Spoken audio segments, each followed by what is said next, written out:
अरे बिंदु, आज घर में बहुत काम है। आज तुझे स्कूल जाने की जरूरत नहीं है। लेकिन दादी, आज तो स्कूल में मेरा टेस्ट है। अरे एक दिन स्कूल नहीं जाएगी तो ऐसी कौन सी तेरी कलेक्टर की पढ़ाई छूट जाएगी। वैसे भी मैं देख रही हूँ आजकल तो बड़ी ढीठ हो गई है। अपनी दादी की बातें सुनकर बिंदु नाराज हो जाती है। तभी उसकी माँ कहती है, अरे बिंदु, इतनी छोटी बात पे मुंह फुलाने की क्या जरूरत है। दादी बिल्कुल सही कह रही हैं। लड़कियों को तो घर के काम काज सीखना चाहिए। अरे बहू, रमेश के लाड़ प्यार ने इसे बिगाड़ रखा है। कम से कम तू तो मेरी बात समझती है। अच्छा, मेरी पूजा का समय हो गया है, मैं पूजा करने जा रही हूँ। इतना कहकर रमेश की माँ वहां से चली जाती है। इस तरह बिंदु की दादी और माँ दोनों अक्सर उसे घर के कामों में ही उलझा कर रखते थे। कुछ दिनों के बाद राजू और बिंदु के 10वीं के रिजल्ट्स आते हैं। दोनों बच्चे दादी को अपना अपना रिपोर्ट कार्ड दिखाते हैं। शाबाश मेरे लाल, तू तो बड़े अच्छे नंबरों से पास हुआ है। तभी बिंदु कहती है, दादी, मैं भी अच्छे नंबरों से पास हुई हूँ। रमेश की माँ बिंदु को अनदेखा करते हुए कहती है, हाँ हाँ ठीक है, अभी यहाँ खड़ी क्या कर रही है, सुन लिया मैंने। जाकर मेरे लिए चाय बना कर लिया। बिंदु उदास होकर चाय बनाने किचन में चली जाती है। तभी राजू कहता है, दादी, मैं क्रिकेट के कोचिंग सेंटर में एडमिशन लेना चाहता हूँ।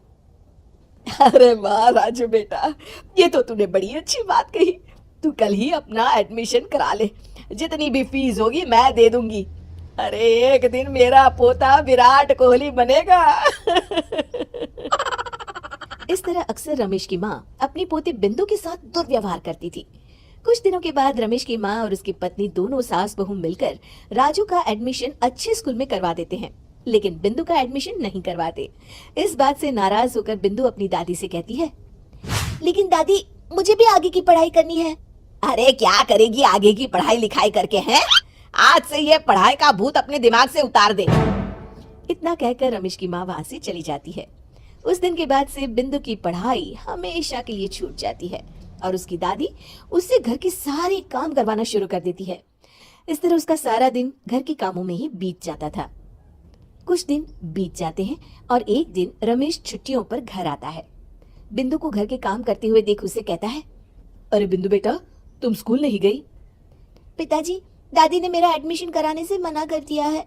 वे कहती है घर पे रहकर घर के काम करना सीख।